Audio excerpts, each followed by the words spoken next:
तो POS यानी place of supply, यानी कहाँ सप्लाई को प्रोवाइड कहाँ किया है वैसे माना जाएगा, कहाँ पर सप्लाई किया वो माना जाएगा। कहाँ पर सप्लाई क्या क्या हो सकती है, गुड्स भी हो सकती है और सर्विस भी हो सकती है। अब इसके 4 केस हो सकते हैं। देखो, या तो इस स्टेट से इसी स्टेट में सप्लाई किया है, या तो इस स्टेट से दूसरी स्टेट में सप्लाई किया है, या तो इस स्टेट से तीसरी स्टेट में सप्लाई किया है, तो ये स्टेट से फॉरेन या SEZ में सप्लाई किया है।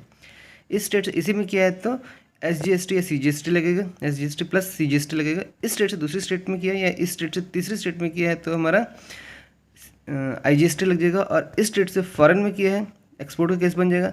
फॉरेन से इंडिया में सप्लाई किया है, इंपोर्ट वाला केस बन जाएगा। एक्सपोर्ट या वाले केस में हमारा जीरो रेटेड सप्लाई हो जाएगा, इंपोर्ट वाले केस में GST भी लग जाएगा, कस्टम भी लग जाएगा। अब देखते हैं कि जो सप्लाई की है वो किस किस चीज़ हो सकती है। गुड्स की हो सकती है जिसमें सेक्शन 10(11) आएगा, और सर्विस की सप्लाई हो सकती है जो कि सेक्शन 12(13) में आएगा। तो सेक्शन 10 इंडिया के लिए, सेक्शन 11 इंपोर्ट एक्सपोर्ट के लिए, सेक्शन 12 जो सर्विसेज का केस है इंडिया के लिए, सेक्शन 13 जो कि सर्विसेज केस है इंपोर्ट एक्सपोर्ट के लिए। अब देखते हैं क्या क्या केस हो सकते हैं। हो सकता है ऐसा केस हो जहाँ पर गुड्स की मूवमेंट ही इन्वॉल्व ना हो, ठीक है, जैसे कि किराने की दुकान पर साथ ही साथ सामान दे दिए, मूवमेंट इन्वॉल्व नहीं है, तो जहाँ पर डिलीवरी दे दिया ना उसने, जहाँ पर डिलीवरी दे दिया वही तुम्हारा प्लेस ऑफ सप्लाई, यानी यहीं पर सप्लाई की है ऐसा हो जाएगा, माना जाएगा। यहीं पर सप्लाई की ऐसा माना जाएगा प्लेस ऑफ डिलीवरी। अगर अलग से मूवमेंट इन्वॉल्व है, जैसे भैया मैं घर जा रहा हूँ तो मेरा सामान भिजवा देना, अगर अलग से मूवमेंट इन्वॉल्व है तो जो इसका लास्ट पॉइंट होगा, जो इसका डिलीवरी पॉइंट होगा, या फिर जो उसका डेस्टिनेशन होगी, जो गुड्स की डेस्टिनेशन होगी वही हमारा बन जाएगा प्लेस ऑफ सप्लाई, ठीक है।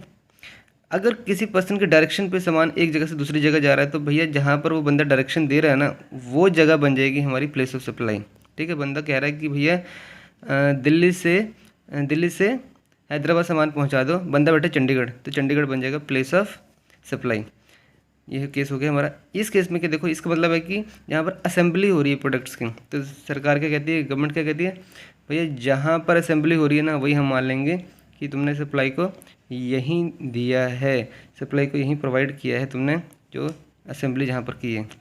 अगर यहाँ पर कन्वेंस गुड्स, कन्वेंस जो है हमारी क्या हो सकती है, वेसल, एयरक्राफ्ट, व्हीकल या ट्रेन हो सकती है। इसके अंदर मान लो कुछ गुड्स का सप्लाई कर रहे हैं, जैसे कि खाने पीने का सामान की सप्लाई कर रहे हैं, इसके अंदर गुड्स की सप्लाई कर रहे हैं। कन्वेंस व्हीकल के अंदर कुछ सामान की सप्लाई कर रहे हैं, गुड्स की सप्लाई कर रहे हैं। तो जहाँ पर वो सामान चढ़ता है ना, जहाँ पर वो सामान चढ़ता है, ये कंपनी ठेका ले रखा है, वो खाने पीने का सामान देती है, ठीक है। तो सरकार कहती है टैक्स तो तुमसे वसूलेंगे, लेकिन कैसे वसूलेंगे, जहाँ पर तुम चढ़ाते हो वही तुम्हारा प्लेस ऑफ सप्लाई बन जाएगा, तुमने यहीं पर सप्लाई किया है, ठीक है। मान लो सामान चंडीगढ़ से लेकर दिल्ली हैदराबाद ट्रेन जा रही है और सामान चढ़ा दिल्ली में, तो सरकार कहते हैं दिल्ली ही तुम्हारा प्लेस ऑफ सप्लाई बन जाएगा कि तुमने यहीं पर सप्लाई किया है जहाँ पर तुमने बोर्ड किया है, ठीक है।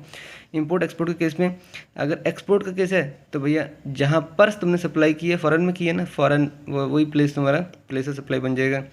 अगर तुमने इंपोर्ट किया है, अगर तुमने ये वाला 6 to 1 मतलब इंपोर्ट वाला केस आ गया, तुमने इंपोर्ट किया है तो भैया जहाँ पर तुमने सप्लाई मतलब जो रिसीवर की लोकेशन होगी इंडिया में बन जाएगी, वो इंपोर्ट वाला केस बन जाएगा और वहाँ पर GST और कस्टम दोनों लग जाएगा। तो जहाँ पर सप्लाई हुई है फॉरेन से इंडिया में हुई है ना, तो जहाँ पर सप्लाई हुई है लोकेशन ऑफ रिसीवर वही तुम्हारा क्या बन जाएगा, POS बन जाएगा। अगर एक्सपोर्ट किया है तो जहाँ पर तुमने सप्लाई की है यानी फॉरेन में की है तो वो तुम्हारा एक्सपोर्ट वाला केस बन जाएगा और इसमें जीरो रेटेड सप्लाई होगा।